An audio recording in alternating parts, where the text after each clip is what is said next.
Shalom jemaat yang dikasihi Tuhan, berikut adalah 5 hal penting dalam mengikuti ibadah online. Pertama, persiapkan diri Anda dan gunakan pakaian yang rapi untuk beribadah kepada Tuhan. Kedua, tentukan lokasi saat hendak mengikuti ibadah online. Ketiga, usahakan mengikuti ibadah online sampai selesai, kemudian baru melanjutkan aktivitas lainnya.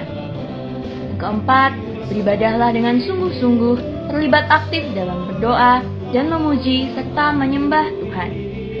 Dan yang terakhir, catatlah firman Tuhan yang disampaikan sehingga dapat dibaca kembali agar mudah diingat dan dipraktekkan dalam kehidupan sehari-hari. Mari kita persiapkan diri kita untuk masuk dalam hadirat Tuhan. Selamat beribadah, Tuhan Yesus Kristus memberkati. Puji nama Tuhan. Shalom saudara. Shalom. Selamat berjumpa kembali dalam ibadah minggu kita di pagi hari yang indah ini. Puji Tuhan, saya percaya saat ini saudara sudah benar-benar mempersiapkan diri Anda, diri saudara untuk mengikuti ibadah pada pagi hari ini. Mari saat ini kita mau menyembah Tuhan, kita mau memuji Tuhan. Untuk itu mari kita satukan hati kita tundukkan kepala, kita berdoa. Puji dan syukur kami naikkan kepadamu ya Allah yang hidup. Engkau yang begitu baik dalam hidup kami Tuhan. Terbukti nyata sampai saat ini, kalau kami masih boleh berdiri di hadapan-Mu Tuhan, mempersiapkan hidup kami untuk beribadah kepadamu. Kami percaya itu semua hanya karena kemurahan-Mu Tuhan. Biarlah saat ini Tuhan, kami boleh benar-benar memuji dan menyembah Engkau Tuhan.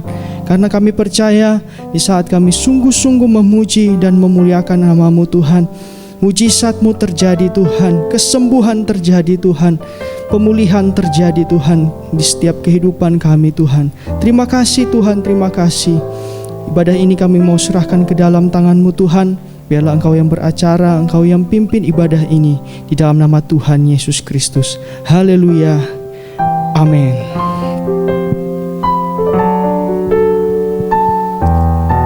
Terima kasih Tuhan.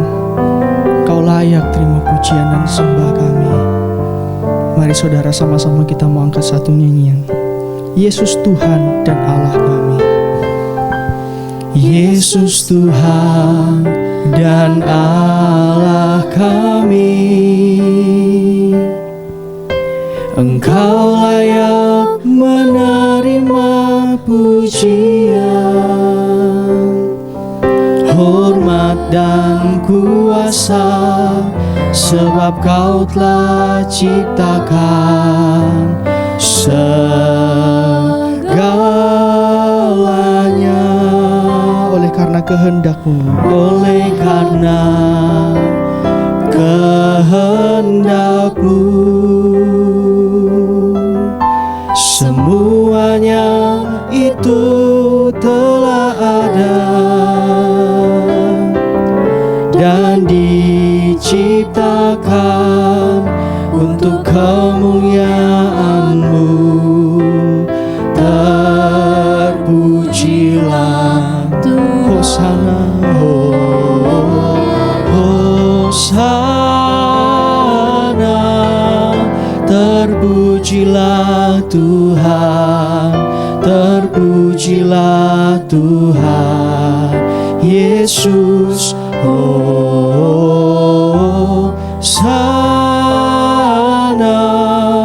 Terpujilah Tuhan, terpujilah Tuhan Yesus. Yesus Tuhan dan Allah kami. Yesus Tuhan dan Allah kami. Engkau yang layak terima setiap pujian kami. Engkau layak menerima pujian, hormat dan kuasa, sebab Kau telah Terima kasih Tuhan. segalanya. Oleh karena kehendak-Mu, semuanya itu telah ada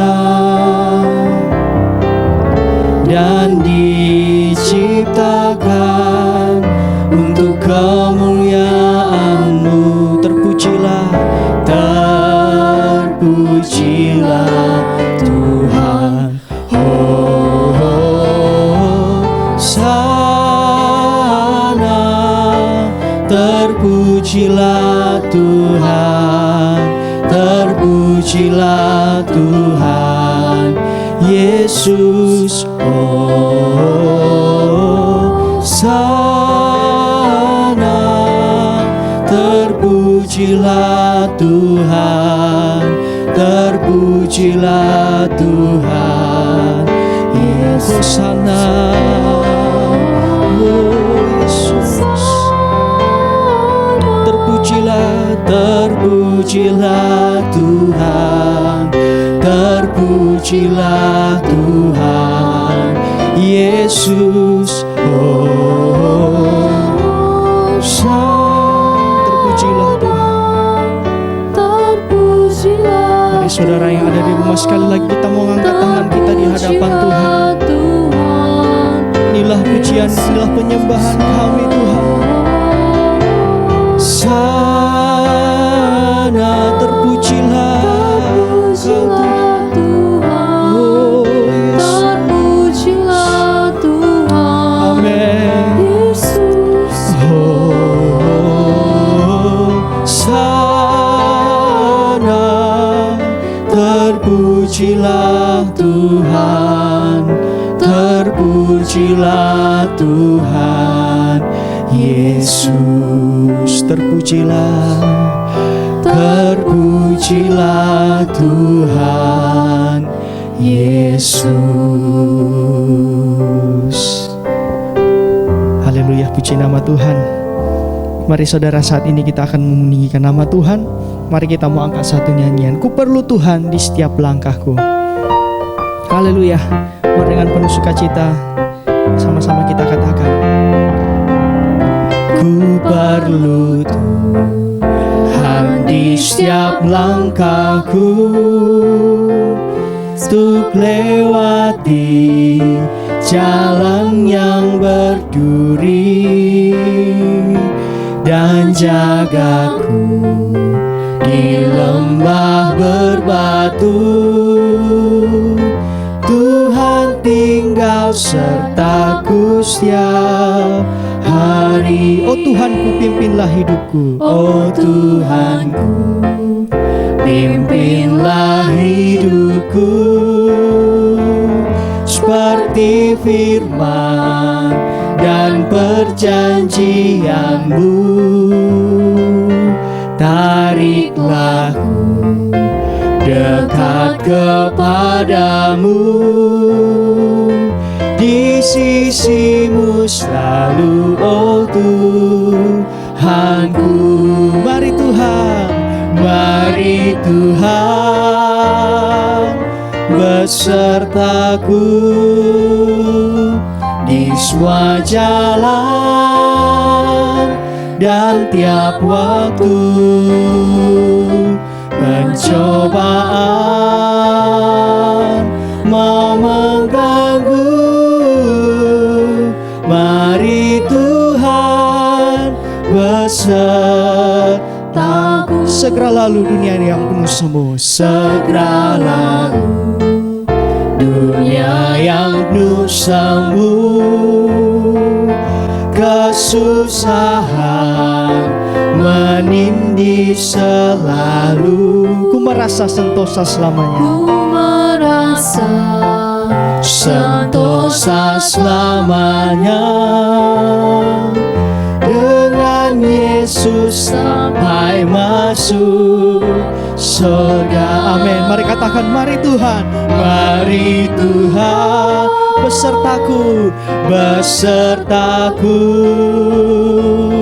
di semua jalan dan tiap waktu pencobaan mau mengganggu. Mari Tuhan mari lebih sungguh-sungguh kita minta kepada Tuhan. Katakan, mari Tuhan besertaku, besertaku, amin, di semua jalan dan tiap waktu, haleluya. Pencobaan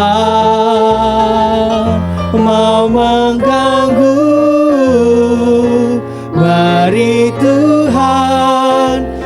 besertaku. Mari Tuhan besertaku. Puji nama Tuhan. Haleluya. Kita percaya bahwa sampai saat ini Tuhan masih bersama-sama dengan kita. Amin. Mari saudara, kita akan mendengarkan firman Tuhan. Untuk itu mari kita persiapkan hati dan pikiran kita. Mari kita datang sujud di hadapan Tuhan. Sambil kita angkat satu nyanyian. Ajar kami Tuhan menghitung hari-hari. Ajar kami Tuhan menghitung hari-hari, agar kami beroleh hati bijaksana. Ajar kami Bapa, ajar kami Bapa, hidup dalam jalan-Mu, agar semua rencana-Mu digenapi.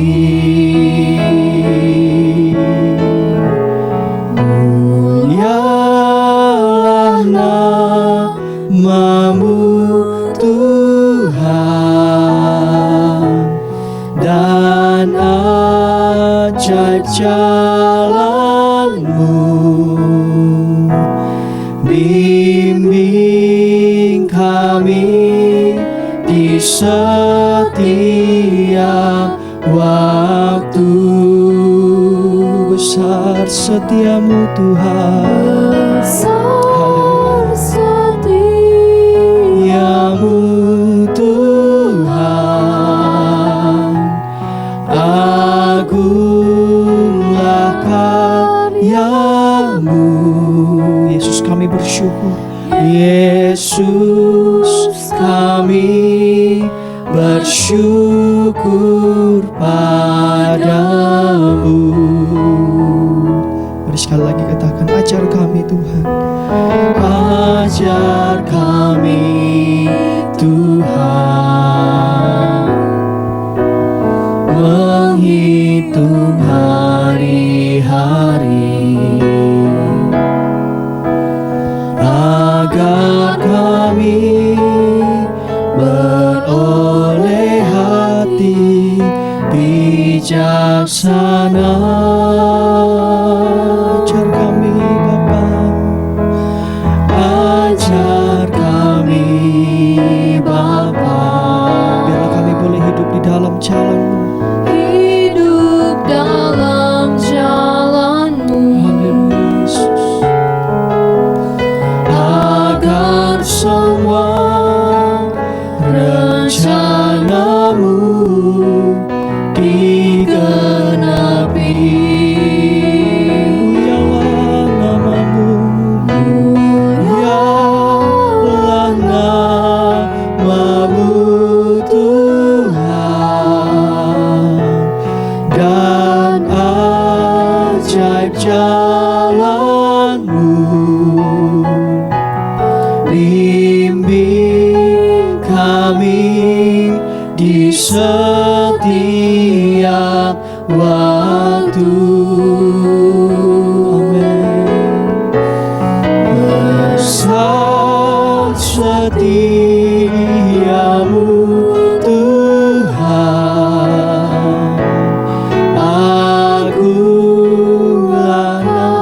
karya-Mu. Yesus kami bersyukur padamu. Lebih sungguh-sungguh muliakan Tuhan, katakan mulialah nama-Mu Tuhan. Amin. Dan ajaib jalan-Mu, pimpin kami besar setiamu, besar setiamu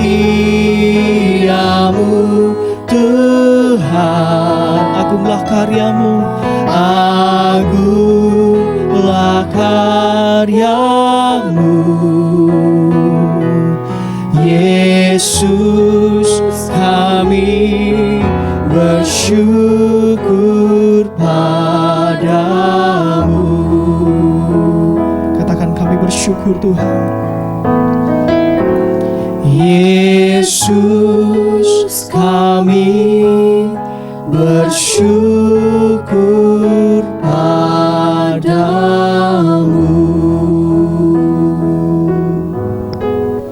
Terima kasih buat anugerah-Mu. Setiap kali kami mempunyai kesempatan untuk melayani Engkau, beribadah, mendengarkan firman-Mu, kami selalu senantiasa mau menaikkan ucapan syukur kami bahwa kesempatan yang baik ini datang daripada Engkau Tuhan. Dan selama masih ada kesempatan yang baik, kami akan menggunakannya dengan baik pula. Berkati kami semua, dimanapun bisa menangkap dan mendengarkan firman Allah, istimewa sidang jemaat yang ada di rumah-rumah. Urapi mereka sekalian dengan kuasa Roh Kudus-Mu, dan biarlah semuanya boleh menangkap firman Tuhan, dan firman Tuhan menjadi berkat. Kami berdoa untuk mereka yang sakit, Pak Didit, Tuhan jamah dia, Tuhan pulihkan dalam nama Tuhan Yesus Kristus. Kami percaya Tuhan, tidak ada yang mustahil bagi Engkau untuk menjamah Didit sehingga dia sembuh, sehat seperti sedia kala, dan kembali melayani Engkau Tuhan. Berkati juga Ibu Elis, istri dari Pak Destu, yang juga mengalami sakit pada punggungnya, belakangnya. Kami percaya Tuhan pun melakukan keajaiban di dalam hidupnya. Jamah dia, pulihkan dalam nama Yesus Kristus. Kami semua yang tidak kami tahu dan tidak disebutkan namanya, yang sakit, Tuhan jamah dan pulihkan. Kami percaya hari-hari ini, hari-hari di mana Tuhan sedang mencurahkan belas kasihan dan berkat-Mu untuk kami semua, di dalam nama Yesus Kristus. Amin. Puji Tuhan. Saudara-saudara yang saya kasih dalam Tuhan, bersama dengan istri saya sampaikan shalom.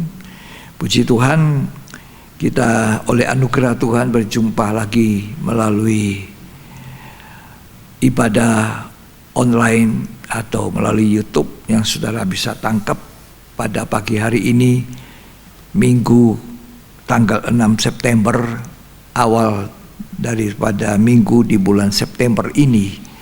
Dan hari ini pun sebentar kita akan menikmati perjamuan kudus. Karena itu mari kita memperhatikan baik-baik firman Tuhan. Yang saya beri tema, perhatikan cara hidupmu. Perhatikan cara engkau hidup. Mengapa? Sebab hari-hari ini kita tahu bahwa Tuhan sedang memperhatikan kita. Mata Tuhan sedang menyoroti gerejanya. Ya. Gedung gereja, tempat ibadah kita pada kosong. Itu di mana-mana di seluruh dunia. Ya. Jadi mata Tuhan tidak ada di gedung gereja itu yang kosong. Bahkan ketika kita juga masih bisa kumpul di gedung gereja kita, juga mata Tuhan tidak tertuju pada gedungnya, pada kemegahan gedung, pada kebagusannya, tapi mata Tuhan tertuju kepada kita, orang-orang yang sedang beribadah, anak-anak Tuhan, orang-orang percaya kepada Tuhan. Itu yang menjadi sorotan mata Tuhan. Apa yang kita lakukan di dalam gedung ibadah, apa yang kita sedang kerjakan dalam ibadah kita, itulah yang menjadi sorotan dari matanya Tuhan, bukan gedungnya. Seizin Tuhan, gedung ibadah pada kosong, walaupun sudah ada beberapa rekan-rekan hamba Tuhan, gedung-gedung gereja mulai diisi, tetapi tetap hanya batasan orang-orang duduk berjarak, tidak bisa beramah-tamah lama, cepat meninggalkan gedung, pulang. Ya, tidak sebagaimana biasanya. Nah, jadi perhatian Tuhan kepada kita, manusia hidup, rumah rohani ini, batu-batu yang hidup. Nah, kalau mata Tuhan seperti di dalam Injil Yohanes 2 dikatakan, dia tidak senang melihat pedagang-pedagang yang ada di bait suci, orang-orang berjual beli, penukar-penukar uang ada di sana.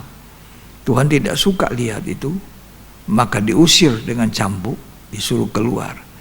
Ketika mereka bangga dengan gedungnya, Tuhan berkata, rombak bait Allah ini, 3 hari aku akan bangun kembali.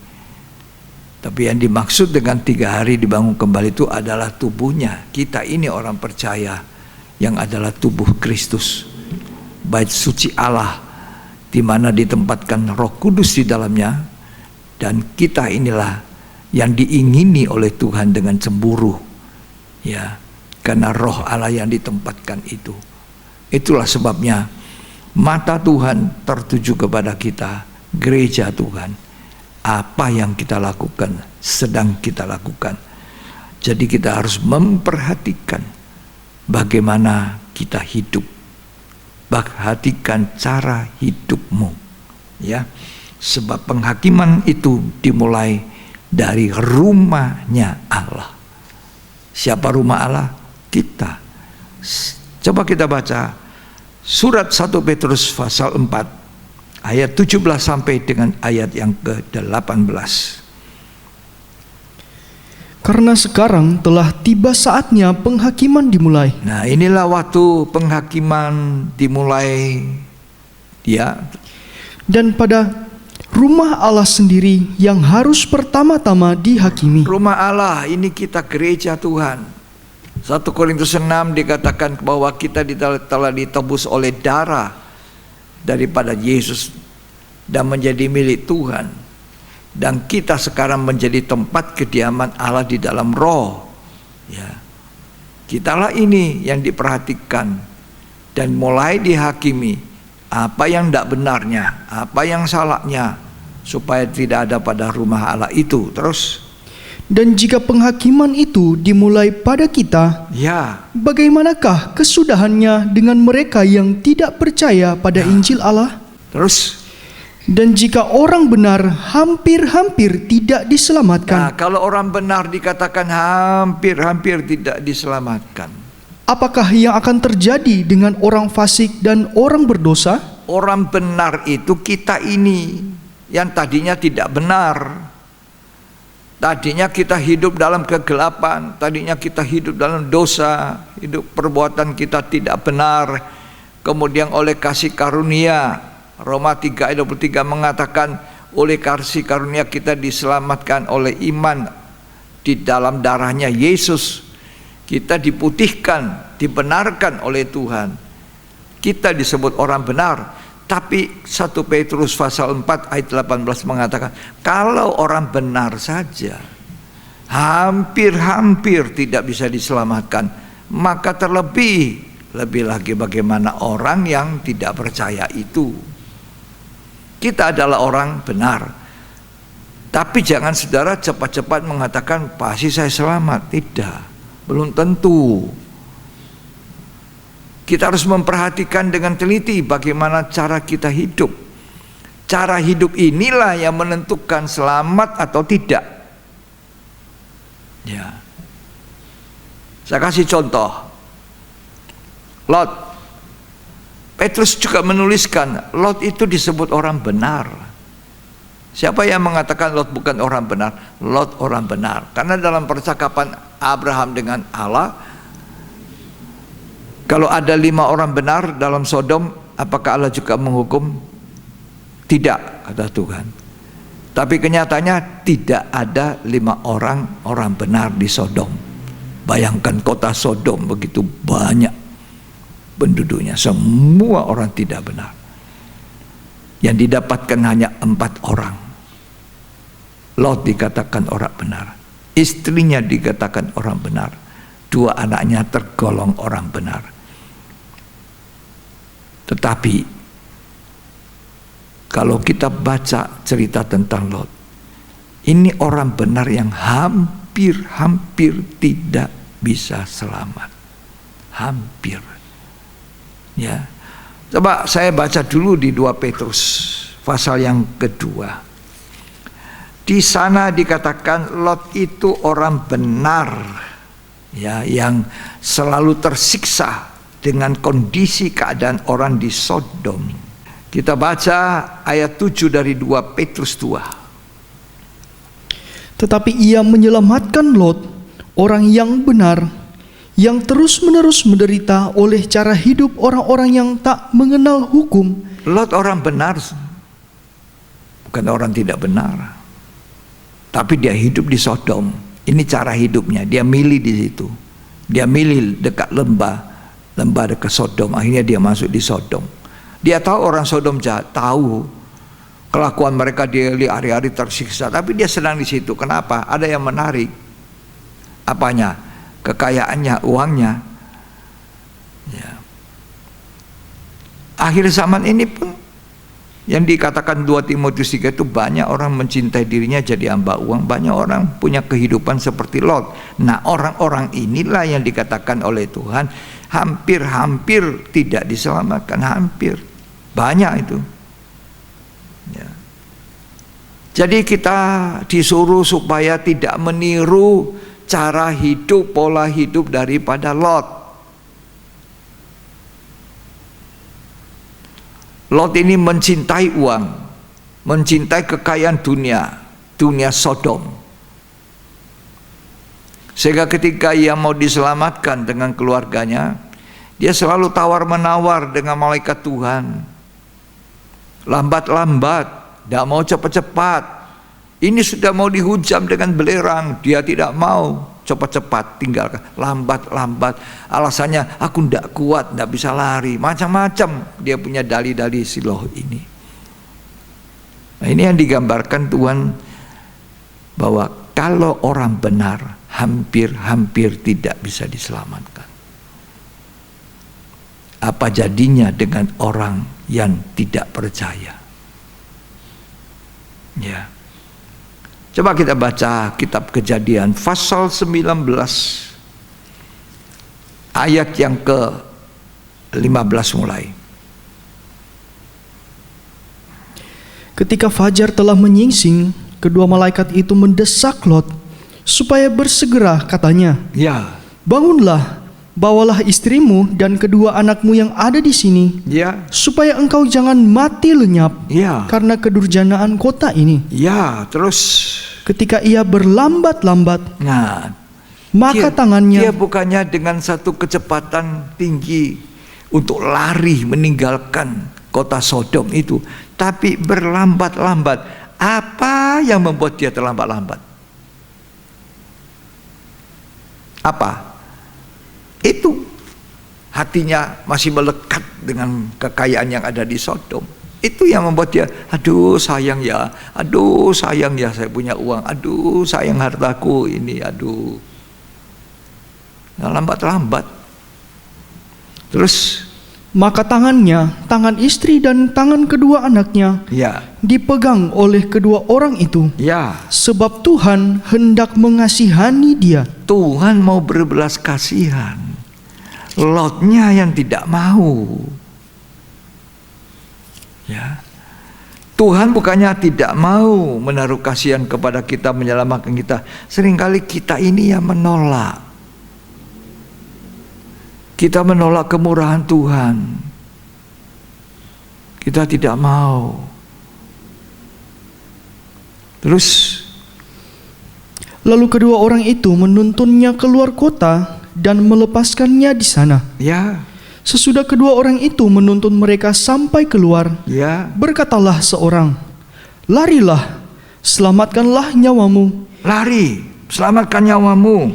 janganlah menoleh ke belakang, Terus dan janganlah berhenti dimanapun juga di lembah Yordan. Larilah ke pegunungan, supaya engkau jangan mati lenyap. ya, Kata Lot kepada mereka, janganlah kiranya demikian, tuanku. ya, Sungguhlah hambamu ini telah dikaruniai Ya. belas kasihan di hadapanmu, ya, dan tuanku telah berbuat kemurahan besar kepadaku Ya. dengan memelihara hidupku. Tetapi jika aku harus lari ke pegunungan, pastilah aku akan tersusul oleh bencana itu, Aduh. sehingga matilah aku. banyak orang berdalih-dalih seperti Lot itu. Padahal itu cuma dalihnya, alasan-alasannya.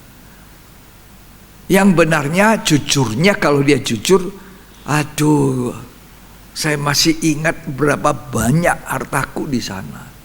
Nanti ketika dunia ini akan dihabiskan Tuhan dalam tempo 1 jam, seperti yang dikatakan Wahyu 18, nggak ada orang bisa memikirkan kekayaannya. Uangku di bank, depositoku.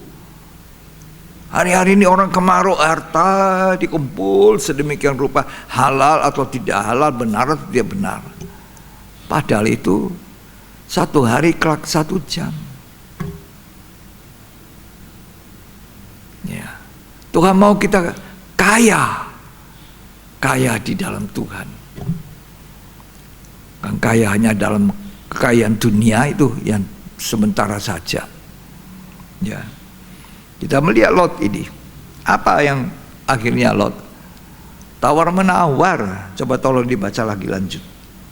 Sungguhlah kota yang di sana itu cukup dekat kiranya untuk lari ke sana. Cukuplah kota itu dekat-dekat Sodom. Dia ingat waktu dia pertama juga cari dekat Sodom. Akhirnya dia bisa masuk di Sodom. Sekarang ya biarlah aku masih dekat-dekat Sodom. Nanti aku kalau Sodom sudah aman, aku masuk lagi di Sodom.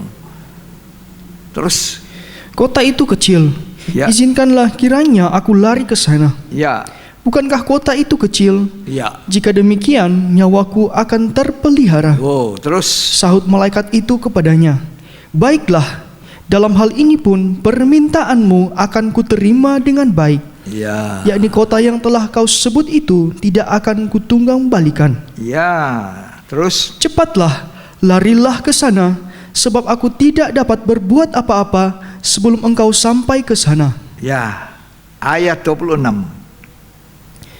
Tetapi istri Lot yang berjalan mengikutinya menoleh ke belakang, Nah, dia lalu menjadi tiang garam. disuruh jangan noleh ke belakang, noleh ke belakang. Kenapa noleh belakang? Hatinya. Jadi suami istri ini sama saja. Ya, suami istri Lot ini sama. Hatinya terpikat dengan kekayaan yang ada di Sodom. Ya. Suaminya demikian, istrinya juga demikian. Ini perilaku Lot yang jangan kita tiru. Untuk selamat berlambat-lambat, banyak dalih. Ya. Waktu gereja, gedung gereja bisa dibuka, banyak orang berdalih-dalih. Kenapa tidak datang ibadah? Oh, ini. Sekarang tidak ada ibadah di gedung gereja. Aduh, sekarang saya lega. Tapi tidak bebas juga mau kemana-mana. Awas kalau kemana-mana, wabah ini masih ada. Orang undang makan. Pada waktu kita makan, itu semua masker dibuka. Mana ada orang makan pakai masker? Iya ya, tidak ada toh.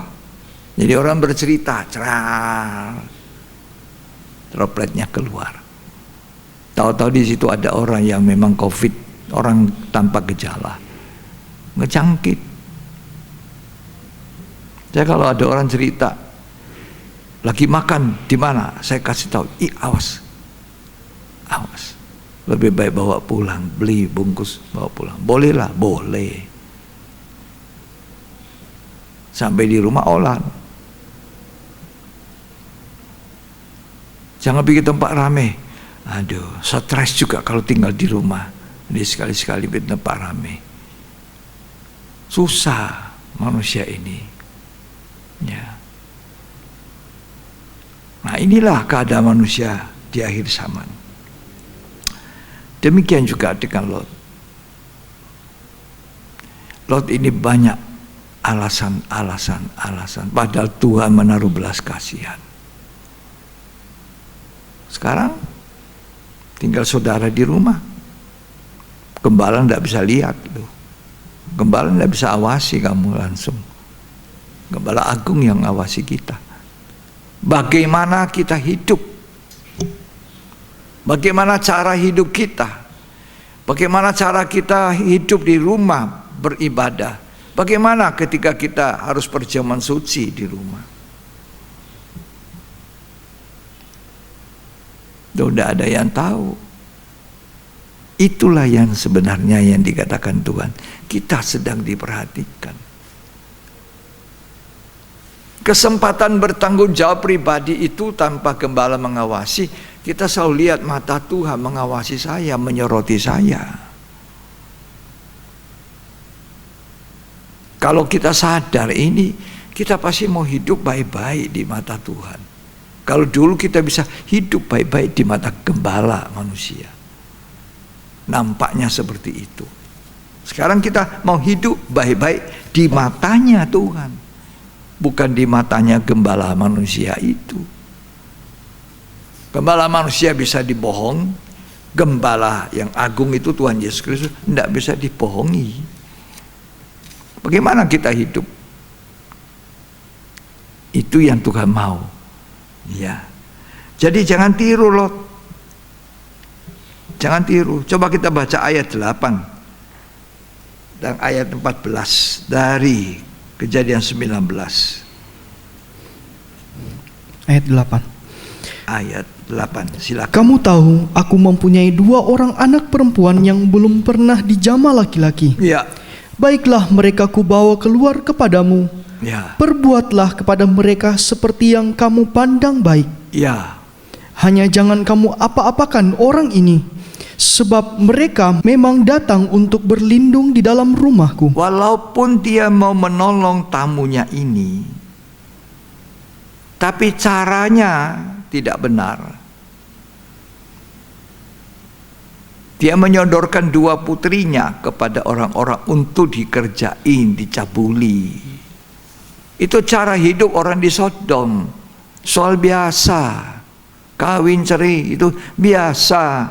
Hidup bercabul itu biasa. Padahal dia sendiri tersiksa dengan keadaan itu, tapi dia sendiri mau melakukannya. Ayo putriku ini. Bahkan putrinya sudah ditunangkan dengan orang Sodom. Itu tidak dikehendaki Tuhan. Kawin campur. Dalam kitab Ulangan, bangsa Israel dipesan oleh Tuhan, jangan kawinkan anakmu dengan orang Kanaan, apalagi ini orang Sodom.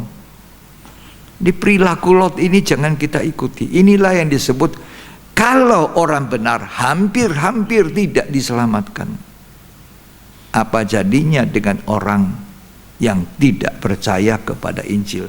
Jadi jangan pikir kalau saya sudah orang Kristen, masuk di gereja, hari-hari saya melayani Tuhan, ya, lalu seperti seorang yang sudah pasti selamat. Bahkan orang yang melayani pun, hamba-hamba Tuhan, bukan jaminan kita punya karunia. Ya, Matius 7 mengatakan, bukan orang yang berseru Tuhan, Tuhan masuk. Aku sudah bernubuat, mengusir setan, melakukan ini, melakukan itu, tapi Tuhan bilang, aku tidak kenal kamu.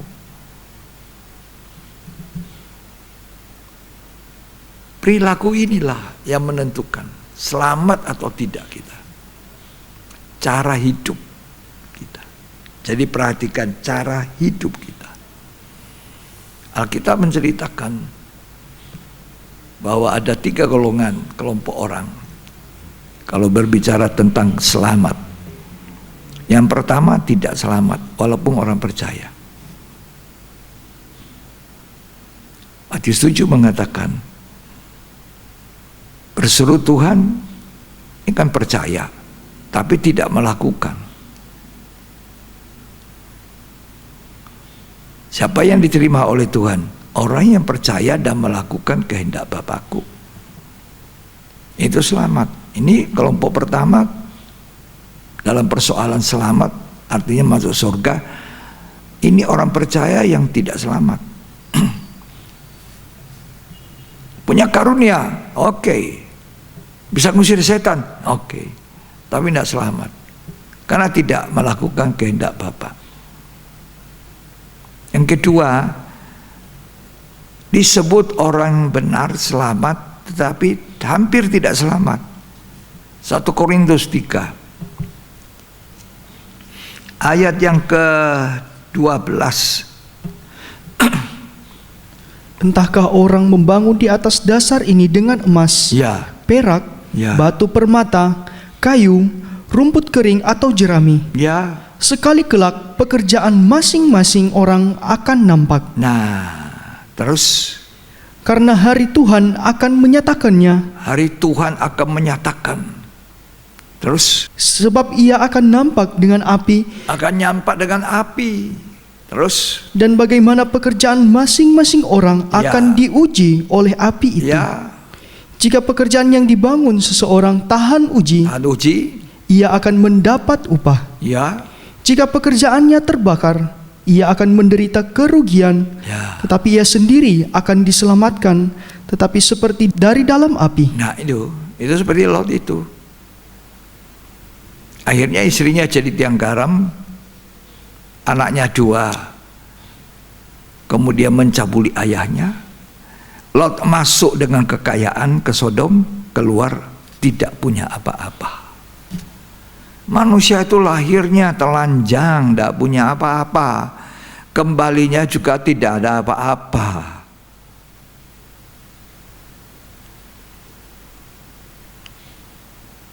Ada konglomerat kaya, bankir kaya, meninggal karena COVID, dikuburkan tanpa dihadiri keluarga, protokol kesehatan, cuma dibuang seperti itu di tempat yang tertentu. Seharusnya kan kalau dia meninggal baik-baik, dia bisa dibuatkan demikian hebat rumahnya, kuburannya. Tapi nyatanya tidak. Uang, harta, inilah yang membuat manusia berlomba-lomba di akhir zaman ini. Ya, cinta diri sendiri, jadi hamba uang. Lot ini salah satunya contoh. Jangan ditiru. Perhatikan cara hidupmu. Ini menentukan. Cara kita hidup sekarang menentukan selamat atau tidak. Lot ini membangun rumah rohaninya dengan apa? Jerami, rumput, kayu. Rasul Paulus bilang, aku sudah meletakkan dasar, fondasinya. Apa itu? Yesus Kristus. Tinggal kita bangun bangunan di atasnya. Ini terdiri dari apa? Ya. Jadi kita harus berhati-hati membangun rumah rohani kita. Efesus 5 ayat 15. Karena itu, perhatikanlah dengan saksama Karena itu perhatikan dengan saksama, dengan teliti. bagaimana kamu hidup. Bagaimana kamu ini hidup. Janganlah Cara- seperti orang bebal, Iya, tetapi seperti orang arif. ya. Hari-hari ini kita diminta oleh Tuhan supaya memperhatikan cara hidup kita. Bagaimana kita hidup hari-hari ini, cara hidup kita menentukan masuk surga atau tidak, selamat atau tidak. Kalau mau selamat harus bijaksana. Ya. Bijaksana. Tadi dikatakan apa? Coba sekali lagi ayat 15. Karena itu, perhatikanlah dengan saksama Ya. bagaimana kamu hidup. Bagaimana kamu hidup? Terus Janganlah seperti orang bebal, Orang bebal itu bodoh dan keras kepala, nggak bisa dikatur, tidak bisa diberitahu. Terus tetapi seperti orang arif. orang arif itu bijaksana. Nah, orang bijaksana ini selamat. Jadi kalau mau selamat, hiduplah bijaksana.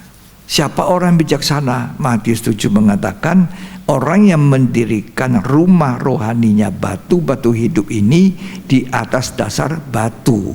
Batu itu berbicara orang yang mendengar dan melakukan firman Tuhan. Jadi kalau kita mendengar dan melakukan firman Allah, kita disebut orang yang selamat. Rumah rohani kita tidak hancur. Matius 7 ayat 24 sampai 25. Setiap orang yang mendengar perkataanku ini dan melakukannya, ia sama dengan orang yang bijaksana, yang mendirikan rumahnya di atas batu. Nah, bijaksana. Datang apa? Kemudian turunlah hujan dan datanglah banjir. Banjir. Lalu angin melanda rumah itu. Ya. Tetapi rumah itu tidak rubuh, Tidak roboh. sebab didirikan di atas batu. Ini orang bijaksana. Tapi orang yang bodoh, lanjut. Tetapi setiap orang yang mendengar perkataanku ini dan tidak melakukannya, Ya. ia sama dengan orang yang bodoh, Orang bodoh yang mendirikan rumahnya di atas mendirikan pasir. rumah di atas dasar pasir. Ya, terus. Kemudian turunlah hujan dan datanglah banjir, lalu angin melanda rumah itu, Ya. sehingga rubuhlah rumah itu, Rubuhlah rumah itu. dan hebatlah Hebatlah kerusakannya. kerusakannya. Jadi Tuhan mau kita bijaksana. Efesus 5 ayat 16. Jadi perhatikan cara hidup kita. Efesus 5 ini mengajar kita bagaimana hidup. Dan pergunakanlah waktu yang ada, Ya, karena hari-hari ini adalah jahat. belilah waktu yang berharga itu, pakai dengan baik. Ya, waktu yang Tuhan beri dalam hidup kita, manfaatkan dengan baik, karena dikatakan hari-hari ini jahat. Hari-hari ini jahat. Hari Senin jahat, enggak. Hari Selasa jahat, tidak. Hari Minggu jahat, hari Sabtu jahat, bukan. Hari-hari ini jahat itu yang dimaksud orang-orangnya sangat jahat. Karena kita hidup seperti zamannya Lot. Kita hidup seperti zamannya Nuh. Kita hidup di akhir zaman yang lebih rusak lagi. Manusia menjadi jahat karena menjadi hamba uang dan mencintai diri sendiri, kata 2 Timotius 3. Itu keadaan bobrok dari manusia akhir zaman. Hari-hari ini jahat. Lah, kalau supaya kita tidak binasa, tidak hancur sedemikian rupa, rusak, Tuhan mau kita menjadi orang yang bijak. Seperti tadi, mendengar firman, melakukan, itu bijak. Nah, sekarang Tuhan mau kita menghitung hari-hari kita, setiap hari. Mazmur 90 ayat 12. Ajarlah kami menghitung hari-hari kami Ajar sedemikian, kami menghitung hari-hari kami sedemikian rupa, hingga kami beroleh hati yang bijaksana. supaya kita jadi bijaksana. Ajarlah kami menghitung hari-hari. Kenapa seperti bayang-bayang maut, katanya manusia, hari-harinya manusia seperti bayang-bayang. Yakobus menggambarkan manusia sama seperti uap yang ada kemudian lenyap. Petrus menggambarkan manusia seperti rumput, pagi segar, sore bisa layu. Menghitung hari-hari itu artinya kita setiap hari menggunakan anugerah Tuhan ini untuk melakukan perbuatan yang menyenangkan Tuhan. Inilah orang yang bijaksana. Tiap pagi bersyukur, membaca Alkitab, mencocokkan hidup kita apa sudah sesuai dengan kehendak Tuhan atau tidak. Karena hari-hari ini jahat. Jahat karena apa? Manusia mencintai dirinya dan jadi hamba uang. Sebab Alkitab mengatakan dalam surat Timotius pasal 6, tidak usah dibaca, bahwa orang yang mencintai uang, ya, itu akarnya daripada segala kejahatan yang dia lakukan. Itu jahat. Orang mencintai dirinya itu menjadi hamba uang, jahat. Perbuatan Gehazi jahat. Naaman sudah disembuhkan, dia kasih uang banyak, emas banyak kepada Elisa. Elisa itu bukan hamba uang, hamba Tuhan, nggak mau dia. Itu kok karunia Tuhan, Tuhan yang suruh melalui mulut saya dipinjam, suruh kamu membenamkan diri 7 kali. Tapi Gehazi ini muridnya lihat-lihat, wah bodoh amat guru saya ini, terlalu sungkan, terlalu segan, bodoh. Ya, jadi apa yang dia bilang? Tunggu, begitu Naaman berangkat, dia nyusul. Wow, mulai karang cerita, bohong, dusta. Ya, jadi karena cintanya uang itu akar segala kejahatan, dusta dia backing. Dia karang-karang cerita supaya dia dapat uang. Banyak orang kan sekarang karang-karang cerita dapat uang, betul ya? Ini menipu. Ya, dusta dia. Akhirnya gurunya bilang, pindahlah kusta Naaman sekarang pada kau seumur hidup. Bukan hanya Gehazi, beserta anak dan cucunya juga. Orang tua kalau tidak hati-hati, kita ini menentukan anak cucu kita. Hosea 4 ayat 6 mengatakan, kalau orang tua tidak melupakan pengajaran Tuhan, arti kata tidak melupakan pengajaran Tuhan itu artinya mendengar dan menjadi pelakunya, maka orang tua itu akan melihat anak cucunya diberkati Tuhan. Mazmur 112 mengatakan, orang yang takut akan Tuhan, anak cucunya perkasa di bumi. Coba Mazmur 112 ayat 1 sampai 3. Haleluya. Berbahagialah orang yang takut akan Tuhan, Iya. yang sangat suka kepada segala perintahnya. Orang tua yang sangat senang dengan perintah-perintah Tuhan. Terus, Angkatan orang benar akan diberkati. ya. Harta dan kekayaan ada dalam rumahnya. Nah, terus, Kebajikannya tetap untuk selamanya. ya, terus. Di dalam gelap terbit terang bagi orang benar. Nah, selalu ada jalan keluar bagi persoalannya. Bukan tidak ada persoalan. Orang benar itu bukan sepi dari persoalan. Tidak ada manusia, tidak ada persoalan. Ada kesulitan. Anak kita mungkin ada pergumulan, tapi Tuhan nanti buka jalan. Ya, dan Tuhan buka jalan. Jangan jadi hamba uang agar kita tidak melakukan tindak-tindak kejahatan seperti Gehazi, merugikan anak cucunya.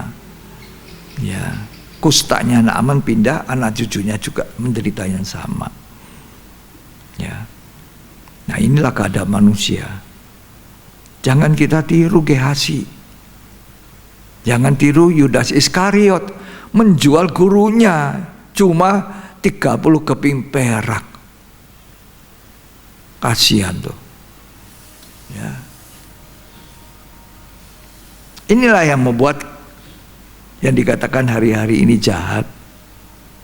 Tadi ayat 2 dari 2 Timotius 3 tolong dibaca.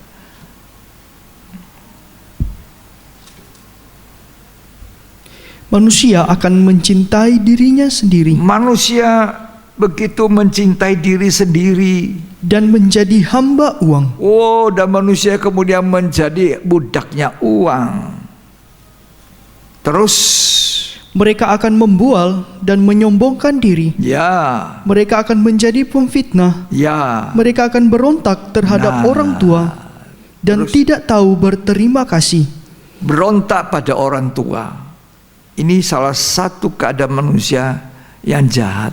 Jahat itu di mata Tuhan. Sebab Tuhan berkata, hormatilah ayah dan ibumu. Ya. Hormatilah ayah dan ibumu. Coba Matius 15 ayat 4. Matius 15 ayat yang keempat. Sebab Allah berfirman, Allah berfirman, hormatilah ayahmu hormati ayah ibumu dan ibumu.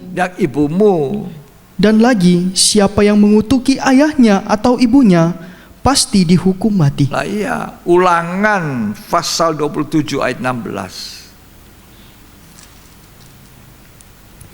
Terkutuklah orang yang memandang rendah ibu dan bapaknya. Ya, terkutuk orang yang memandang rendah ayah dan ibunya. Terus, Dan seluruh bangsa itu haruslah berkata, ya, Amin. amin.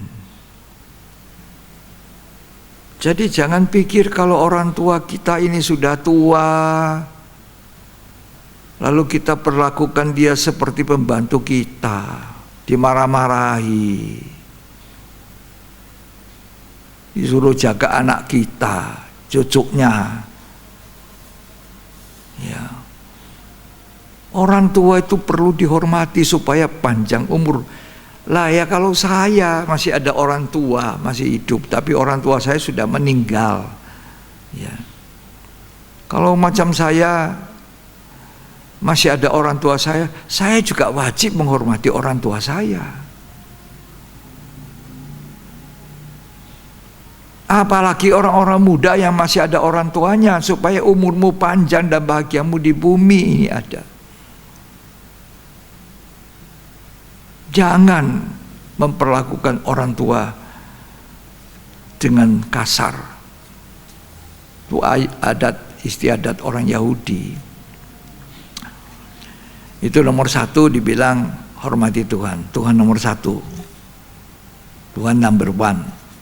Yang kedua, orang tua.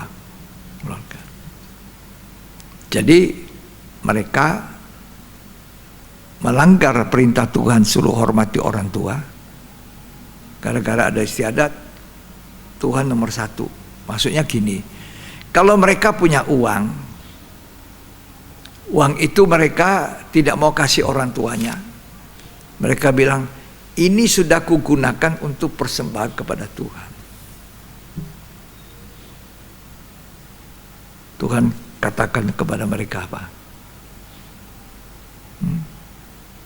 Kamu itu munafik, orang Parisi. Seharusnya Tuhan tetap diberikan, diutamakan. Orang tua tidak diabaikan. Itu kan perintah Tuhan, hormati ayah ibumu. Kalau kamu sudah punya penghasilan,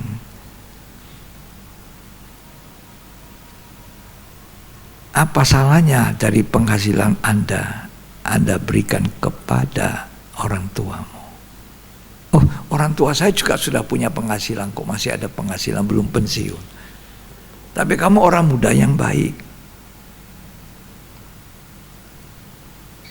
Mam, ini gaji saya, baru kuterima. Tentu kamu sudah persembahkan persepuluhanmu, persembahan khususmu. Tapi ada mah, aduh sedikit saja ya. Menyenangkan orang tua. Ini berbakti pada orang tua. Ya, senang.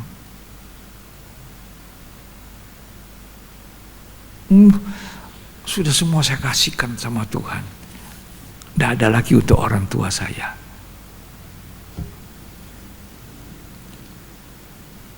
Mengasihi orang tua seperti itu, menghormati orang tua kita, senang akan terima kasih nak ya, Tuhan berkati, sudah kamu pakai saja. Oh, terima kasih nak.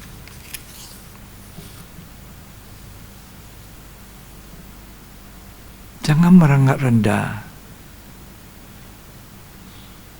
Saya dengar orang India itu, dia kalau jumpa orang tuanya, dia suka turun ke bawah, pegang kakinya, tumitnya. Kalau ketemu ibunya, tumitnya dipegang. Kenapa? Karena katanya sorga itu menurut mereka, sorga itu ada di kaki ibu.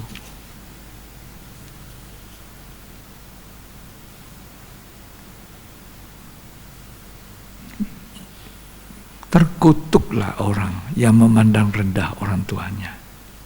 Hormati, junjung orang tua kita. Ya.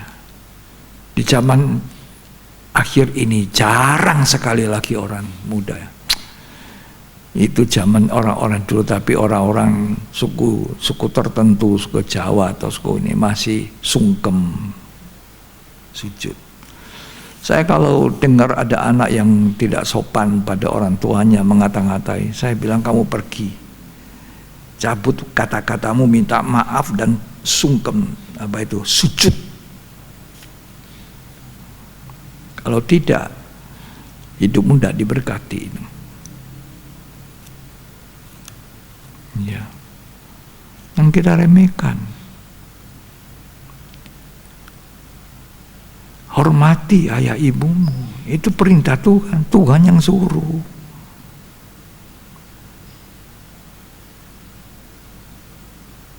Ya, tidak boleh kita pandang rendah.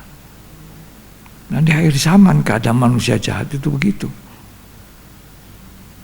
Orang tuanya diabaikan. Bisa saya juga orang tua sekarang, punya anak katanya. Jadi tidak usah. Lah ya orang tuamu masih hidup dah. Iya masih hidup. Kamu punya penghasilan? Iya. Punya? Ya sudah.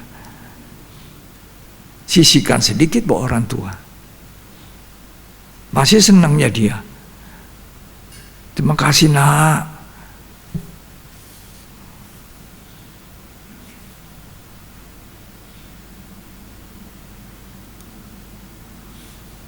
Ya.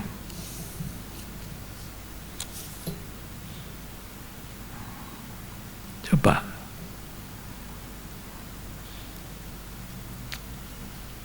lanjut. Kita mau lanjut. Bagaimana kita harus hidup yang berikut ini? Efesus 5, kita baca perikopnya.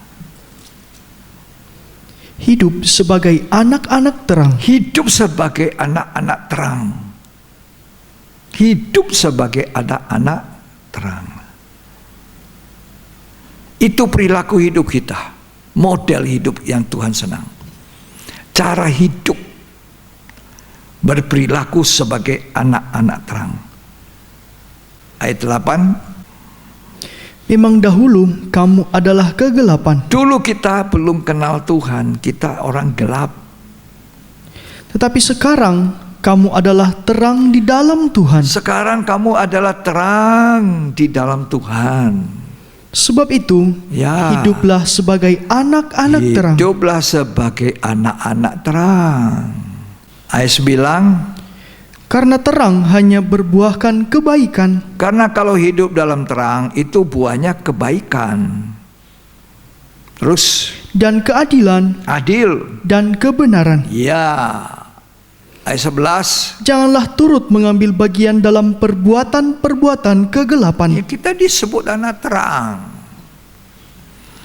Anak terang itu disebut kan atas hidup kita, sehingga Tuhan berkata, kamu adalah terang dunia, kamu adalah garamnya dunia. Kota di atas gunung tidak mungkin tidak terlihat. Cara hidup kita jangan gelap. Orang yang hidup dalam dusta itu hidup dalam kegelapan. Dusta itu kegelapan. Anak terang, bicara terang, terus terang. Ya. Matius 5 ayat 14 sampai 16.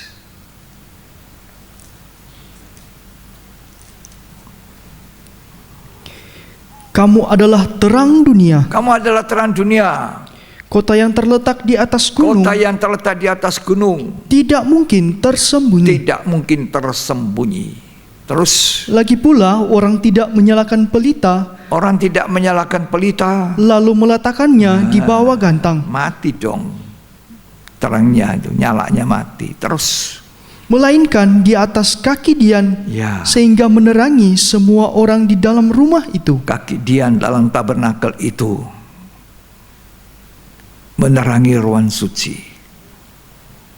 Ada kaki Dian, ada pelitanya, taruh di atas kaki Dian itu, sehingga terang. Hidup kita seperti itu. Itu logo dari anak Tuhan, logo dari jemaat. Itu kaki Dian. Wahyu pasal 1 ayat yang ke-20.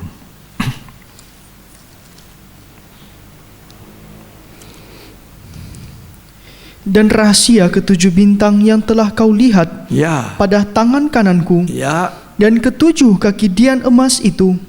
Ketujuh bintang itu ialah malaikat ketujuh malaikat jemaat. ya. Terus Dan ketujuh kaki Dian itu 7 kaki Dian itu ialah ketujuh 7 jemaat. Jadi kaki Dian itu sebenarnya jemaat Tuhan yang harusnya memancarkan terang, bukan kegelapan. Kita bukan anak kegelapan. Artinya kita harus wajib menjadi saksi Yesus.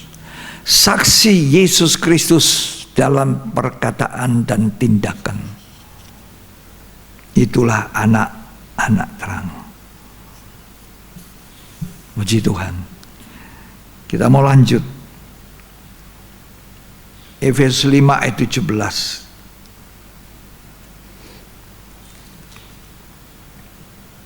Sebab itu, janganlah kamu bodoh, tetapi usahakanlah supaya kamu mengerti kehendak Tuhan. Nah, mengerti kehendak Tuhan supaya tidak bodoh. Ya, mengerti kehendak Tuhan. Di mana kehendak Tuhan? Di sini. Alkitab ini kehendak Tuhan. Baca, dengarkan, lakukan. Ini kehendak Tuhan. Jangan bodoh. Mungkin saya tidak bodoh secara otaknya, tidak bodoh, encer, sekolahnya tinggi. Tapi kalau tidak ngerti kehendak Tuhan, itu bodoh di mata Tuhan. Hikmat manusia itu kebodohan di hadapan Allah. Ya. Jadi saksi Tuhan Yesus, mengerti kehendak Tuhan. Di sini kehendak Tuhan. Lakukan. Apa kehendak Tuhan? 1 Tesalonika pasal 4 ayat 3. Karena inilah kehendak Allah, Inilah kehendak Allah, pengudusanmu. kudus. Sekian. Kekudusan kita itu kehendak Tuhan, pengudusan. Kalau lanjut kita baca itu 1 Tesalonika 4, supaya kita kudus dalam pernikahan. Supaya setiap orang mengambil istrinya sendiri, satu orang istri sendiri. Tidak 2, tidak 3. Dan hidup di dalam pengudusan, bukan di dalam hawa nafsu. Ya, coba baca itu lebih baik ya. 1 Tesalonika pasal 4 ayat 7. Ayat 4, 5, 6, 7 sampai 7. Supaya kamu masing-masing mengambil seorang perempuan menjadi istrimu sendiri, Menjadi istrimu sendiri, masing-masing mengambil seorang. Berapa orang? Coba diulangi. supaya kamu masing-masing mengambil seorang perempuan. Seorang. Tidak dikatakan supaya kamu masing-masing mengambil 2 orang, 1 orang. Terus Dan hidup di dalam pengudusan hidup dalam pengudusan, dan penghormatan, penghormatan. Terus bukan di dalam keinginan hawa nafsu. nah, itu makanya nikah itu kudus. Bukan nikah itu dimain-mainkan dengan hawa nafsu. Jadi sudah mau masuk pernikahan sudah tidak kudus. Walaupun undangannya kudus, walaupun mau bikin pesta rame apapun, ketika Anda sudah melanggar perintah Tuhan, di dalam hati sanubari Anda yang paling dalam, Anda akan tertuduh tidak senang. Hati nurani Anda tersiksa. Alangkah indahnya kalau kita menghormati kehendak Tuhan ini, hidup kudus. Kita kembali Efesus 5 ayat 18. Ini cara hidup kita yang Tuhan inginkan. Begitu banyak dari Efesus 5 ini. Ayat 18. Dan janganlah kamu mabuk oleh anggur, Jangan mabuk anggur. karena anggur menimbulkan hawa nafsu. Beberapa waktu lalu tren sekali itu. Orang beli botol-botol yang bagus, anggur yang mahal-mahal itu. Katanya minum anggur. Kan ada di Alkitab, Rasul Paulus suruh Timotius minum anggur itu untuk kesehatan. Kadang-kadang ada obat dikasih anggur sedikit, tapi bukan untuk mabuk. Ya, tapi orang sudah menyalahgunakan pakai untuk mabuk. Nah Tuhan bilang, jangan kamu mabuk anggur itu, tapi biarlah engkau penuh dengan Roh Kudus. Ketika orang itu dipenuhi Roh Kudus, ketika orang itu dibaptis Roh Kudus, kan kadang-kadang nampak dia seperti orang mabuk saja. Ketika orang dibaptis Roh Kudus merupakan pengalaman yang indah sekali. Pertama kali kita dibaptis Roh Kudus, kita tidak sadar, mungkin kita berdiri dulu, duduk, terjatuh duduk, atau berlutut kita menyembah Tuhan dalam bahasa yang aneh mungkin bagi orang, kayak orang mabuk. Nah itu baptisan Roh Kudus. Perlu sekali seumur hidup kita percaya Tuhan, lahir baru, kita dibaptis Roh Kudus. Tapi seringkali orang serasa senang sudah dibaptis Roh Kudus, senang sudah, selesai di situ. Lanjutnya apa? Dia tidak lanjut.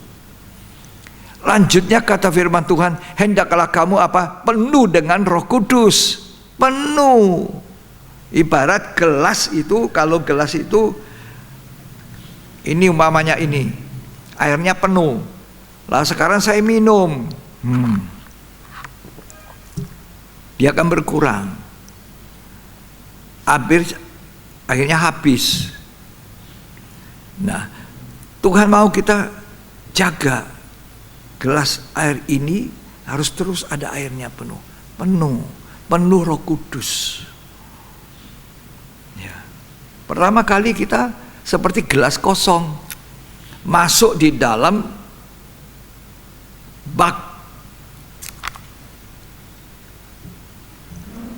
gelasnya penuh air, sekelilingnya penuh air. Itu baptisan Roh Kudus, limpah, amber. Tapi kalau naik penuh. Nah kalau kita pakai minum terhabis. Tuhan mau kita penuh Roh Kudus. Penuh Roh Kudus, penuh firman. Ada orang cukup penuh Roh Kudus, tidak mau penuh firman, tidak bisa. Atau firman saja, tidak ada Roh Kudus, tidak. Yang Tuhan inginkan kita di akhir zaman ini, kita penuh Roh Kudus tapi juga penuh firman tapi juga penuh Roh Kudus. Itu dua, tidak bisa dipisah. Tidak boleh kita hanya bilang firman, Roh Kudus tidak. Atau Roh Kudus, firman tidak. Firman dan Roh Kudus itu tidak bisa dipisah. Tuhan mau kita hidup penuh firman tapi juga penuh dengan Roh Kudus, melahirkan buah-buah Roh Kudus dalam hidup. Lanjut ayat 20 Efesus 5. Cara hidup kita ini yang menentukan selamat atau tidak. Silakan ayat 20. Ucaplah syukur senantiasa. Mengucap syukur senantiasa. Terus Atas segala sesuatu dalam nama Tuhan kita Yesus Kristus, ya, kepada Allah dan Bapa kita. ucapkan syukur senantiasa. Tapi kita mesti hati-hati dengan mengucap syukur. Mengucap syukur harus dengan hati yang hidup, yang diubah Tuhan. Orang yang rendah hati, ucapan syukurnya diterima Tuhan. Orang yang mempertahankan kesombongannya, keangkuhannya, kecongkakannya, tidak mungkin bisa mengucap syukur dengan baik dan diterima Tuhan. Contohnya orang Farisi masuk bait Allah itu. Aku tidak sama seperti pemungut cukai. Aku. Nah, dia mengucap syukur, tapi kata Tuhan, dia pulang tidak dibenarkan. Mengucap syukur harus dari hati yang rendah. Dan kalau hati rendah mengucap syukur, itu kunci untuk membuka pintu mujizat terjadi dalam hidup. Ya. Tuhan Yesus mengucap syukur dengan 5 ketul roti dan 2 ekor ikan. Hasilnya 5.000 laki-laki. Belum termasuk perempuan, belum termasuk anak. Masih punya sisa 12 bakul. Dari 5 ketul roti, ucapkan syukur. Tapi harus seperti Tuhan Yesus. Tuhan Yesus itu dikatakan lemah lembut dan rendah hati. Ucapan syukurnya benar. Sampai orang yang tidak mungkin lagi dikatakan hidup, sudah 4 hari sudah bau seperti Lazarus, dia ucapkan syukur. Baru dia bilang, Lazarus keluar. Terjadi mujizat luar biasa. Lazarus keluar hidup. Kunci untuk membuka pintu mujizat, mengucap syukur dengan cara yang berkenan. Tidak boleh ada kekhawatiran dalam mengucap syukur. Orang khawatir tidak bisa mengucap syukur. Ya. Coba baca Filipi 4 ayat 6. Filipi 4 ayat yang ke-6. Janganlah hendaknya kamu khawatir tentang apapun juga. Jangan khawatir tentang apapun juga. Terus, Tetapi nyatakanlah dalam segala hal keinginanmu kepada Allah, dalam doa dan permohonan dengan ucapan syukur. Jadi kalau khawatir tidak mungkin bisa mengucap syukur. Ya. Yang terakhir, cara hidup kita yang harus kita perhatikan. Ayat 21 Efesus 5.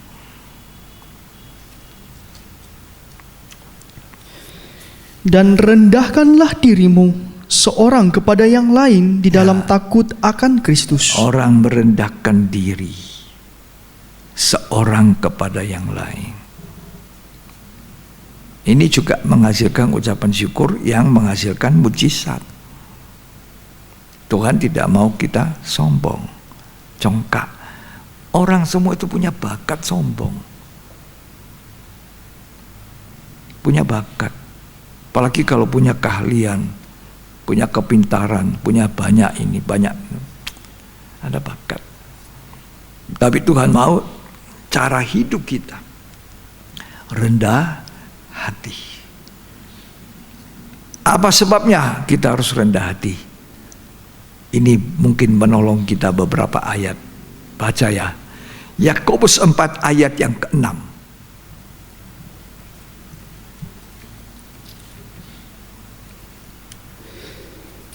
Tetapi kasih karunia yang dianugerahkannya kepada kita lebih besar daripada itu.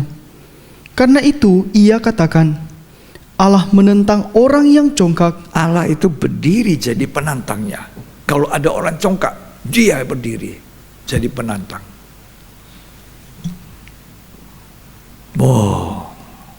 Allah tidak suka itu. Dia langsung berdiri menantang. Jadi Tuhan mau kita rendah hati, bukan congkak, bukan sombong, rendah hati. Terus, tetapi mengasihani orang yang rendah hati. Ya. Amsal 18 ayat 12. Amsal 18 ayat 12. Tinggi hati mendahului kehancuran. Kalau kita sombong, kita hancur. Ya, terus. Tetapi kerendahan hati rendah hati mendahului kehormatan. Mendahului apa? Kehormatan. Kehormatan. Amsal 8 ayat 13. Takut akan Tuhan ialah membenci kejahatan. Terus, Aku benci kepada kesombongan. aku benci sombong. Ya. Amsal 16 ayat 18.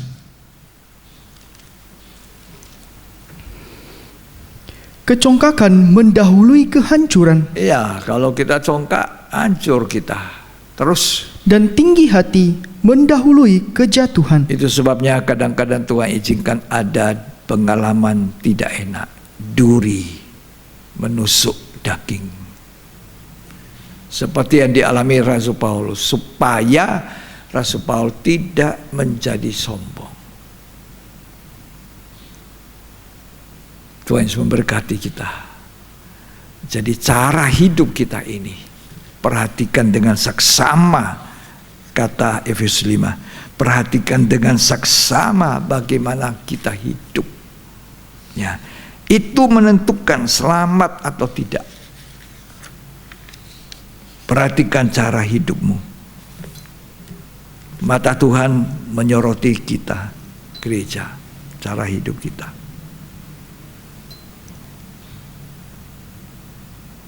Kita berada di penghujung zaman akhir. Segera Tuhan Yesus datang. Kita menunggu Tuhan datang.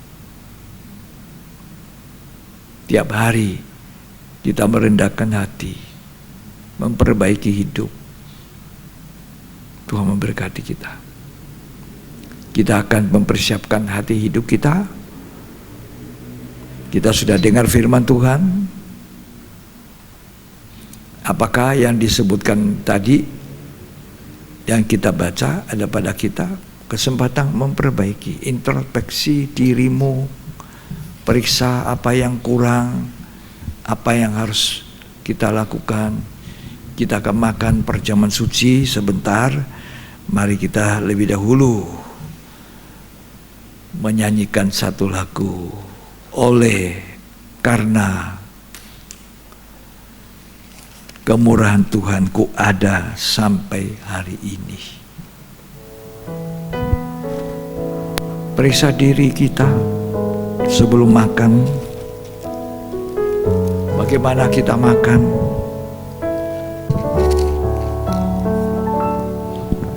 Oleh karena kemurahan Tuhan ku ada sampai hari ini. Oleh karena kebaikan Tuhan, janji-Mu terjadi bagiku. Oleh karena kemurahan Tuhan ku ada sampai hari ini. Oleh karena Kebaikan Tuhan, janji-Mu terjadi bagiku. Ku sembah Kita sembah Tuhan. Mari kita merendahkan hati. Kita periksa hidup kita. Apakah saya orang yang tidak benar perilaku saya? Apakah saya seperti Lot yang begitu mengasihi dunia dan segala isinya? Apakah saya orang yang masih punya orang tua yang tidak benar kelakuan saya terhadap orang tua? Inilah kesempatan memperbaiki. Kita diajar menghitung hari-hari supaya kita bijaksana. Kemurahan Tuhan ku ada sampai hari ini. Oleh karena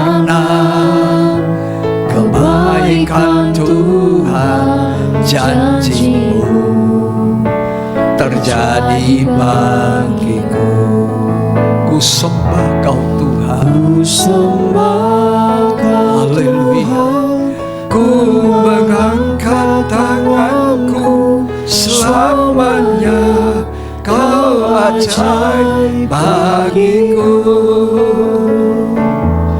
Ku sembah Kau Tuhan, ku mengangkat wajahku, selamanya Kau hebat bagiku.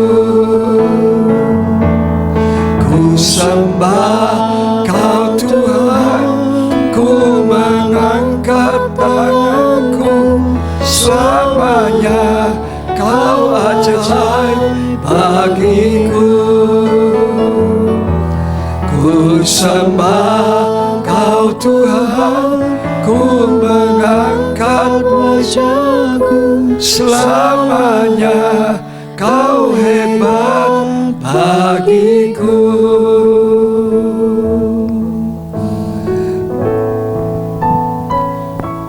Coba saudara diam. Coba kita merenungkan, memeriksa hidup kita. Sebelum kita makan minum dari perjamuan suci, kalau ada salah, perdamaikan itu. Masih ada waktu untuk memperdamaikan hidup. Kalau ada anak-anak di tengah-tengah rumah di mana kamu beribadah, sedang beribadah online bersama orang tuamu, dan kamu tidak dengar-dengaran, kamu menghina orang tua, kamu tidak patut kepada orang tua. Datang kepada orang tuamu sebelum makan perjamuan suci. Gembala manusia tidak melihat, tapi Tuhan melihat. Kalau orang tuamu sudah tidak ada, kepada siapa engkau harus minta ampun? Tuhan. Aku pernah menyakiti orang tuaku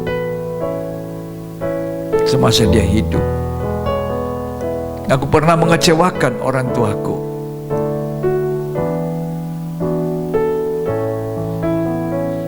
Itu yang baik. Itu cara hidup yang baik. Orang tua kita sudah berjerih lelah membesarkan, membiayai sekolah kita.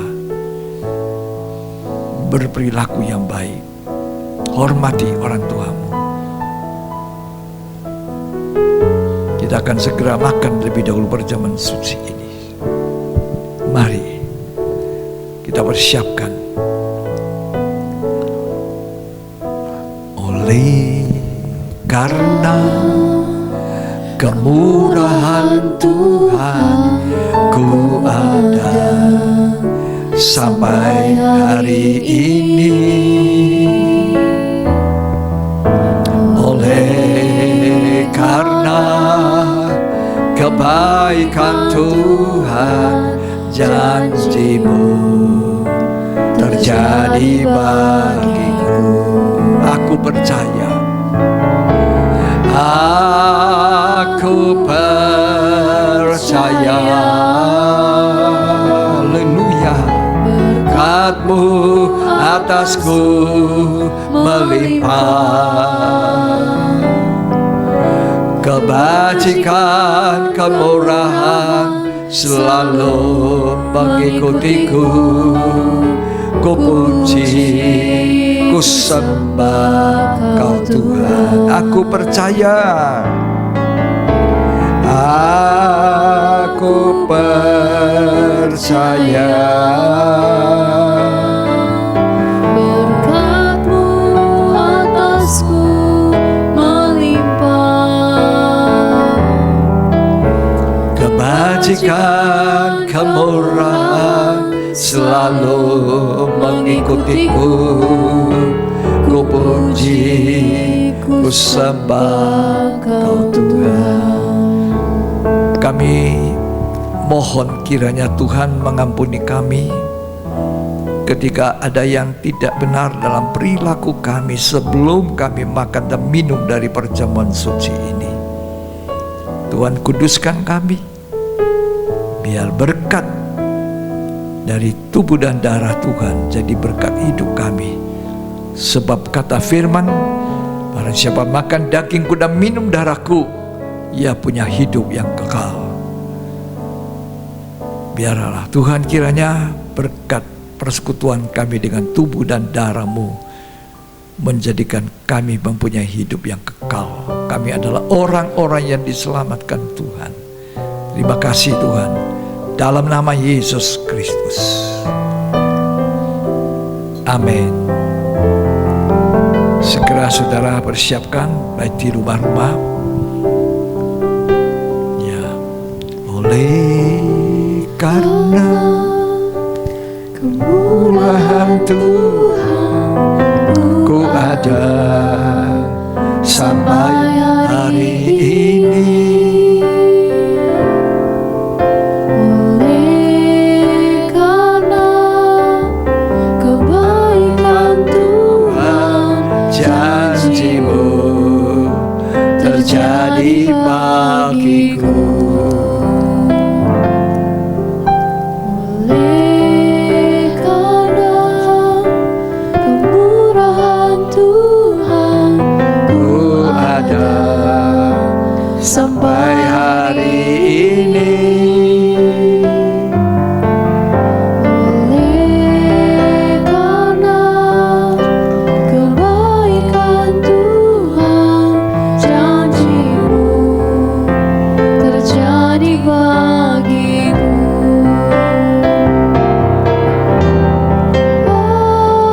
Aku percaya berkat-Mu Atasku melimpah, kebajikan, kemurahan selalu mengikutiku. Ku puji, ku sembah Kau Tuhan. Aku percaya berkat-Mu atasku melimpah, kebajikan, kemurahan selalu mengikutiku. Ku puji, ku sembah Kau Tuhan. Sebelum kita makan dan minum, siapkan di tanganmu, ya, di tangan kanan dan di tangan kirimu cawan itu, dan dengarkan lebih dahulu firman Tuhan. Sebab apa yang telah kuteruskan kepadamu telah aku terima dari Tuhan, yaitu bahwa Tuhan Yesus pada malam waktu Ia diserahkan mengambil roti, dan sesudah itu Ia mengucap syukur atasnya. Ia memecah-mecahkan dan berkata, inilah tubuhku yang diserahkan bagi kamu. Perbuatlah ini menjadi peringatan akan daku. Angkat itu roti lebih tinggi, setinggi di mana engkau mampu untuk mengangkatnya. Junjung tinggi korban Kristus ini. Sebab kata firman Allah, barang siapa dengan cara yang tidak layak makan roti atau minum cawan Tuhan, ia berdosa terhadap tubuh dan darah Tuhan. Karena itu hendaklah tiap-tiap orang menguji dirinya sendiri, barulah sesudah itu makan roti dan minum dari cawan. Angkat tinggi, uji diri sendiri. Apa saudara percaya roti yang kita pegang ini adalah persekutuan kita dengan tubuh daging Yesus Kristus? Kalau saudara percaya, katakan amin. Mari kita makan dengan percaya.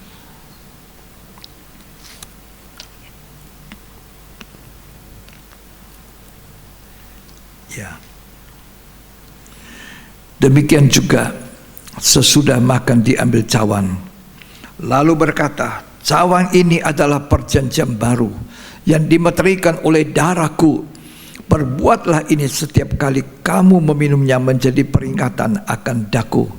Sebab setiap kali kamu makan roti dan minum cawan ini, kamu memberitakan kematianku sampai aku datang. Kata Tuhan Yesus, sampai aku datang. Apa saudara percaya? Cawan yang atas yang kita ucapkan syukur adalah persekutuan kita dengan darah Yesus Kristus. Kalau saudara percaya, katakan amin. Kita minum bersama dalam nama Yesus.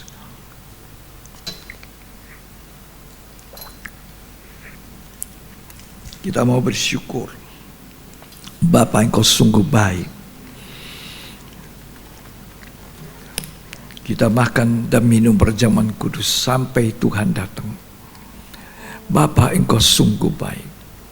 Sungguh baik. Kita mau angkat tangan dua-dua sambil menyanyikan lagu ini, mengagungkan Bapa di surga. Bapa, Engkau sungguh baik.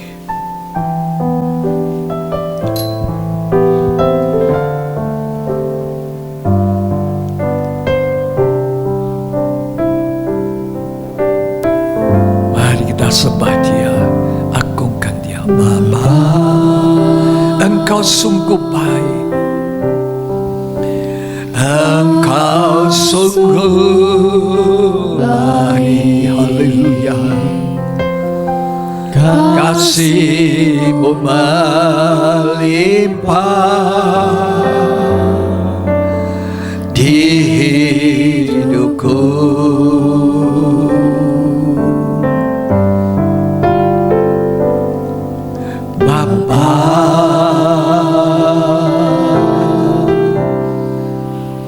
Ku berterima kasih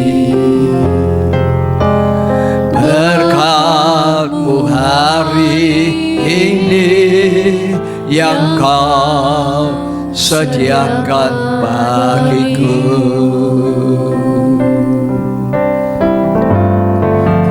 Ku naikkan syukurku buat hari yang Kau beri, buat hari yang Kau beri. Tak habis-habisnya, habis-habisnya kasih dan rahmat-Mu.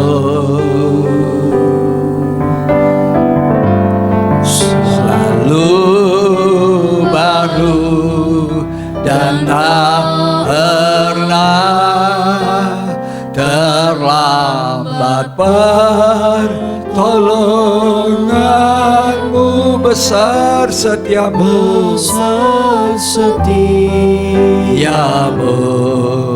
di sepanjang hidupku. Ku naikkan syukur, naikkan syukurku. Mari kita bersyukur kebaikan Tuhan. Mari kita bersyukur untuk kesehatan. Mari kita bersyukur untuk keselamatan terutama. Mari kita bersyukur untuk pemeliharaan Tuhan. Kasih dan rahmat-Mu selalu baru dan tak pernah terlambat. Terlambat pertolongan-Mu besar setiamu, di sepanjang hidup kami. Mari kita menyembah. Haleluya.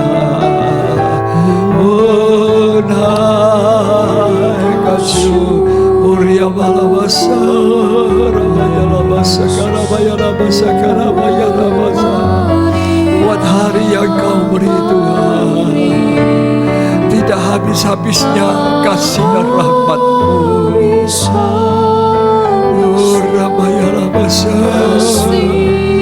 Hari ini kami masih bisa menikmati perjamuan kudus ini. Hari ini kami bisa menikmati firman Allah. Sekalipun kami tidak kumpul di dalam gedung ibadah, tapi Tuhan masih pelihara kami. Tuhan masih menolong kami. Pertolongan besar setiamu di sepanjang hidupku, mayalah besar.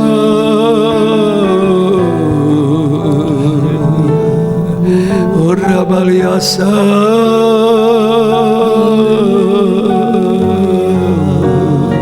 kami menyembahmu Tuhan, Engkau agung.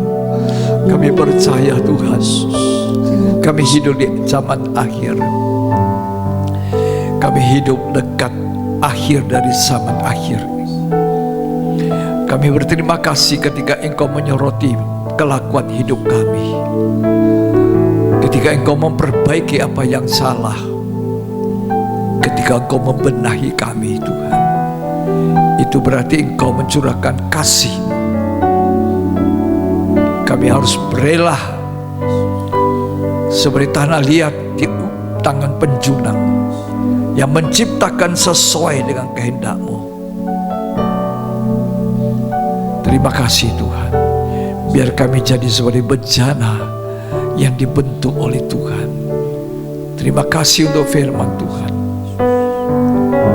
yang mengajarkan kami memperhatikan hidup dengan baik, dengan teliti, dengan seksama, agar cara hidup kami ini berkenan kepada Tuhan. Terima kasih Tuhan. Berkati semua kami yang sakit.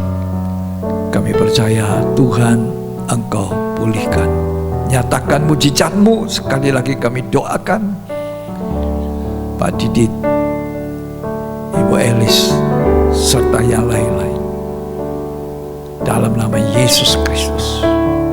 Tuhan sudah menolong. Tuhan sudah memberkati kami semua. Biar kami tetap mendapat belas kasih perlindungan-Mu Tuhan, agar kami tetap sehat. Dalam nama Yesus Kristus. Amin. Amin.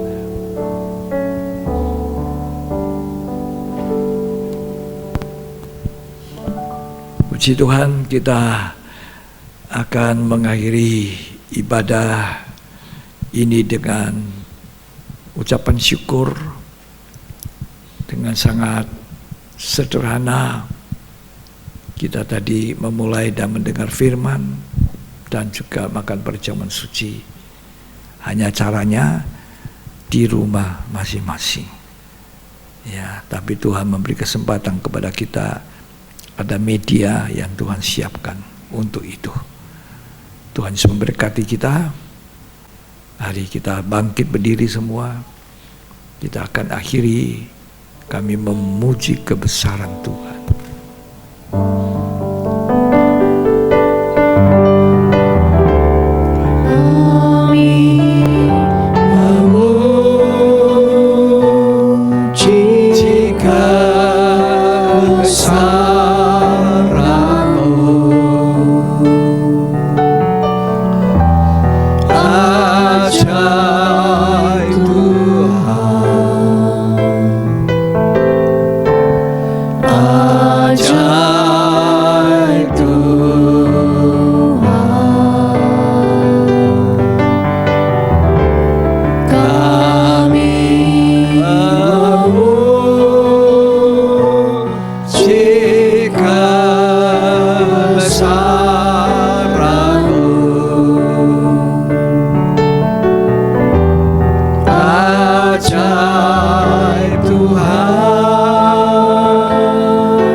Kita akan mendoakan Stefano Tanjung Steve pada tanggal 4 September menikmati perpanjangan umur Biarlah orang muda ini Tuhan diberkati hidupnya, dilindungi dari pergaulan yang buruk, senantiasa mengingat Engkau Tuhan dalam hidupnya, langkah demi langkah mengandalkan Engkau Tuhan.